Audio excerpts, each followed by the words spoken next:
여러분들 중에 혹시 난 정말 돈을 모으고 싶은데 아무리 돈을 모으려 해도 돈이 모아지지가 않아요. 그런 분들 계세요? 혹시 그런 분들이 계시다면 이 영상을 꼭 끝까지 보시기 바랍니다. 이미 많은 분들이 종잣돈을 가지고 부동산 투자를 하시거나 주식 투자를 하십니다. 그 중에는 아직 준비가 덜 된 상태에서 투자를 해 손해를 보고 계시는 분들도 계시겠지만 안정적인 장기 투자로 꿈을 키워나가시는 분들도 꽤 많으실 거라 생각합니다. 재산을 불려나가기 위해서는 투자를 해야 하고 투자를 하기 위해서는 종잣돈이 필요한데요. 그럼 이 종잣돈을 가장 빠르게 또 계획에 어긋나지 않게 잘 만드는 방법은 무엇이 있을까요? 제가 지금부터 종잣돈을 만드는 가장 핵심적인 내용을 말씀드리도록 하겠습니다. 종잣돈을 정말로 가장 빠르게 만들고 싶다면 내가 포기해야 할 아주 중요한 한 가지가 있습니다.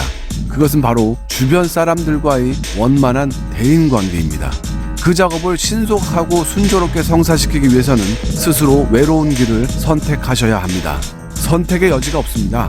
친할아버지, 친할머니, 외할아버지, 외할머니, 어머니, 아버지, 장인, 장모, 형수, 형님, 친누나, 친형님, 작은아버지, 작은어머니, 이모, 이모부, 큰이모, 큰이모부, 작은이모, 작은이모부, 고모, 고모부, 큰고모, 큰고모부, 작은고모, 작은고모부. 아, 정말 많네요. 여기까지만 하겠습니다. 이 많은 친척들의 자녀들까지 따지면 그 수는 여기서 곱빼기로 늘어납니다. 설날, 추석, 행신, 생일, 회갑, 칠순에 그들의 결혼 행사 안 갈 수 없죠. 장례식 안 갈 수 없습니다. 이것은 내 가족과 친인척의 경조사만 아주 대충만 말씀드린 겁니다. 가까운 친척만 이렇게 챙길 게 많습니다. 거기에 동기, 동창, 사회 친구, 직장 동료, 직장 상사, 학교 선배, 대학 후배 등 그들의 생일부터 얼굴도 생판 모르는 그들의 부모 장례식까지 다 따져보면 위에 나열한 친인척보다 챙겨야 할 경조사가 훨씬 더 많습니다. 거기에 사적인 만남까지 더하면 항상 마이너스 인생이라는 건 안 봐도 뻔합니다. 나중에 돌려받을 돈이라고 생각하면 안 됩니다.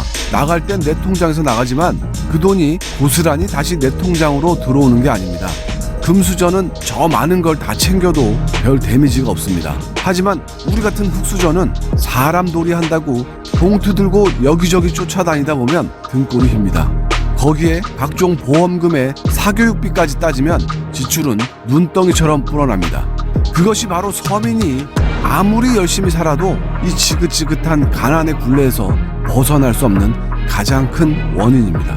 그 고리를 냉정하게 다 끊어버려야 합니다. 먼저 돈을 모으는 데 집중하고 사람들과의 관계는 천천히 맺어도 늦지 않습니다. 나의 원대한 포부가 주변 사람들의 반응에 갈대처럼 흔들려선 안 됩니다. 내가 돈을 모으는 데에 걸림돌이 된다면 싹 다 치우셔야 합니다. 우리는 살아남는 것을 생존이라고 합니다.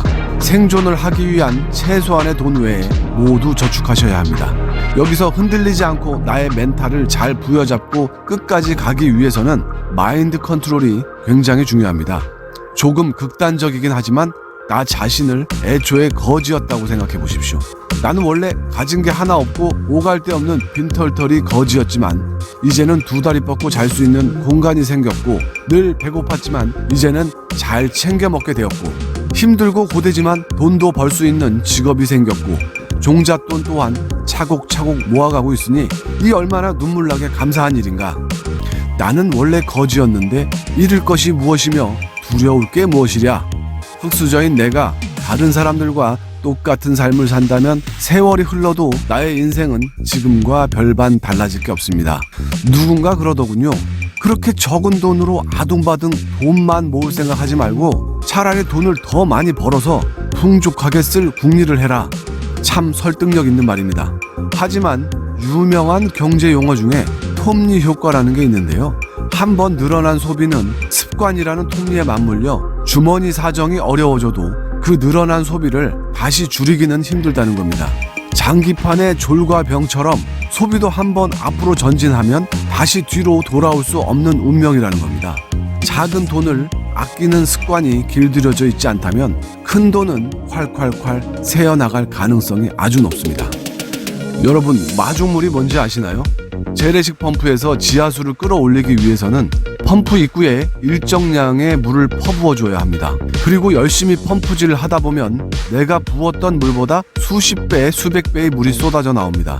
그 효과를 보기 위해 준비한 한 바가지의 물을 우리는 마중물이라고 합니다. 물론 금수저는 마중물도 필요가 없습니다. 그들은 재래식 펌프가 아닌 자동 펌프를 가지고 있기 때문에 버튼 하나로 원하는 물을 얼마든지 얻을 수가 있습니다. 하지만 우리는 금수저가 아니라는 것을 인정하고 받아들여야 합니다. 씨앗이 없으면 달콤한 열매를 맺을 수가 없고 마중물이 없으면 많은 양의 지하수를 퍼올릴 수가 없습니다. 종잣돈을 모으기 위해 끊임없이 계획을 세우십시오. 성공은 한순간에 이루어지는 것이 아닙니다. 조금씩의 계획에 의해 변화되어지는 것입니다. 만약에 당신이 지금도 돈을 모으지 못하고 있다면 지금까지 살아왔던 방식을 완전히 다 갈아엎으셔야 합니다. 바꾸지 않으면 절대로 종잣돈을 만들 수 없습니다. 열심히 돈을 벌어 한 바가지의 마중물을 만드는 데 집중하십시오. 그것이 흙수저인 당신이 부자의 길에 올라서는 첫 단계입니다. 지금까지 말씀드린 내용은 부자 되는 법을 말씀드린 것이 아닙니다. 부자가 되기 위한 시드머니를 신속하고 효과적으로 만드는 방법, 종잣돈을 만들지 못하는 사람들의 근본적인 원인과 그 대책에 대해 말씀드린 것입니다. 다음 시간에는 그 종잣돈을 이용해 어떻게 조금씩 돈을 불려 나가는지 그 방법에 대해 알아보도록 하겠습니다. 시청해주신 여러분 감사합니다.